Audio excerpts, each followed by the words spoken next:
देखो प्रश्न है जो CHSL 2024 में आ रखे हैं, इस टाइप के प्रश्न एग्जाम में आते रहते हैं। वही प्रश्न है, घिसे पिटे सारे वही आ रहे हैं।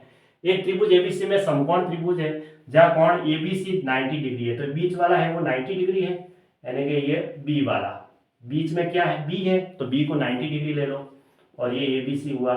ठीक है, अब बीसी की जो वैल्यू है वो 20 है, एबी की वैल्यू है वो 15 है, तो 90 डिग्री। अब इसने कहा कि बीडी लंब एसी, यानी कि बीडी को लंब डाल दिया ये एसी पर।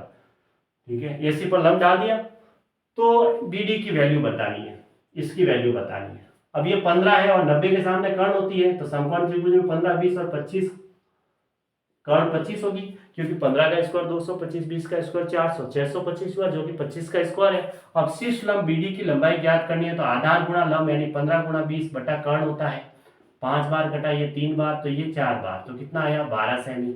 तो इसका आंसर ऑप्शन बी में दे रखा है 12 सेमी, है ना। अब जिस शंकर कार द्वारा 40 की स्पीड से एक निश्चित दूरी तय करता है और वह स्कूटर पर सवार होकर 20 किलोमीटर प्रति घंटे की चाल से प्रारंभिक बिंदु पर लौटता है, तो पूरी यात्रा की औसत चाल ज्ञात करें। दूरी तो समान है, जहां पे गया है वहां से वो फिक्स दूरी का निश्चित दूरी और प्रारंभिक बिंदु पर वापस लौट रहा है, लेकिन स्पीड अलग अलग थी, गया था तब आया था तब। तो औसत चाल निकालने के लिए क्या बताया था मैंने, दो स्पीड अलग अलग हो और दूरी अगर फिक्स दे रखी है, निश्चित दूरी, दूरी सेम है, तो हम 2xy बटा एक्स प्लस वाई से निकाल सकते हैं ना। 2 गुणा 40 गुणा 20 बटा 40 प्लस 20 60 हुआ, जीरो से ये जीरो कट गया, फिर ये 2 बार कटा, ये 3 बार। अब देखो 40 दूना 80 बटा 3 हुआ, तो 2 3 6 है, फिर रहा 2 तो 6 18, तो 26 सही 2 बटा 3 किलोमीटर प्रति घंटा, ये इसका आंसर हुआ, यानी ऑप्शन बी सही है।